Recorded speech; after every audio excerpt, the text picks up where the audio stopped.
Всем привет! Это канал Шерла Аш. После майских холодов и внезапного снега к нам вновь вернулось тепло. В такую погоду сидеть дома невозможно, и мы снова спонтанно собрались на природу. А на этот раз я решила кинуть в рюкзак акварель, так как на цветные карандаши больше не надеялась. Кстати, мой опыт пленэра с ними вы можете посмотреть в предыдущем видео. Акварелью на колени уже не порисуешь, поэтому нашли в гараже столик, старенький, но для пленэра очень даже шикарный. Для опыта взяла с собой альбом с бумагой Veronese от Малевич. С ним я что-то не подружилась, а потому его не жалко для быстрых набросков. В отзывах читала, что это бумага Фабриано, но знаете, все-таки нет, не Фабриано совсем. Еще акварель, да, вся коробка сразу, палитра со стаканчиком и на всякий случай те же самые цветные карандаши в пенале. За что люблю пленэр у реки, это не только красиво, но и воды целое море. Еще в этот раз я взяла такой штативчик, акварелью, да еще и на ветру одной рукой уже не порисуешь. Я сразу смело взялась за то, что хуже всего умею рисовать – пейзаж, потому что куда без них на природе. Пейзаж ожидаемо не получился, но может и получился бы, рисуя его без спешки. Вообще на пленэре отвлекаешься на многое, и глаза разбегаются, так что это вполне нормально. Если хочется картинок с впечатлениями, это про пленэр, а идеальные акварели – это дома за удобным столом. Не хочу винить бумагу в своем пейзаже, но я ее и правда плохо понимаю.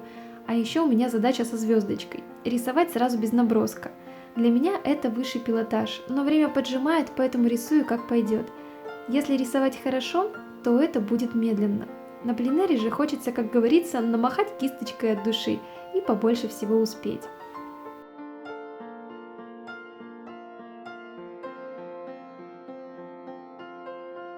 По традиции попалась мелкая рыбешка, и мы снова ее отпустили.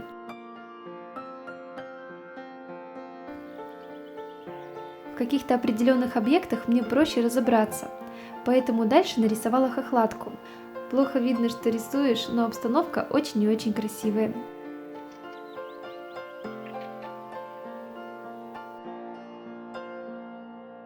И даже не важно, что рисовать, потому что атмосфера этого вечера просто волшебная.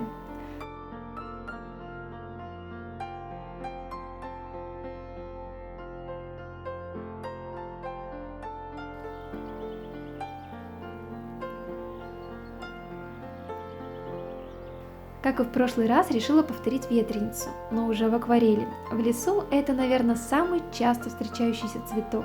Маленький, но яркий и растет обычно небольшими полянками.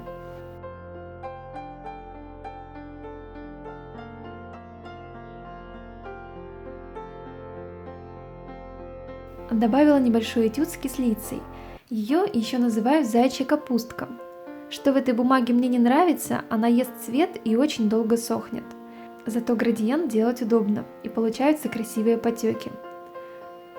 Пейзаж мне покоя не давал. Знаете, что-то из разряда ожидания и реальность.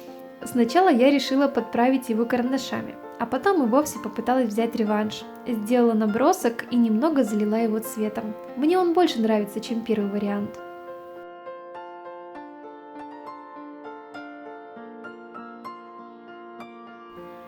А потом решила добавить немного четкости и графики и другим наброскам. Акварелью было бы аккуратней, но сильно дольше.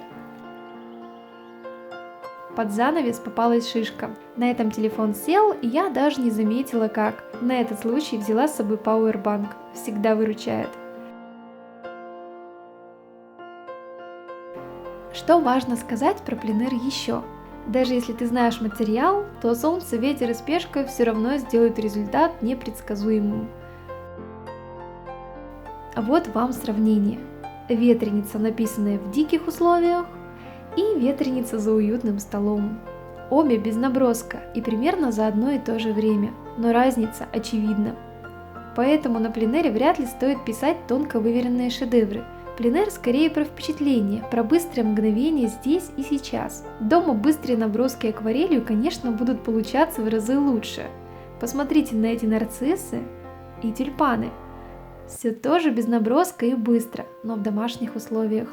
И пусть пленэрные рисунки не идеальные, как вот мой пейзаж, с которым я так и не примирилась. Но это своеобразный дневник впечатлений, а еще отличная тренировка для набивки руки и умение справляться с нештатными ситуациями.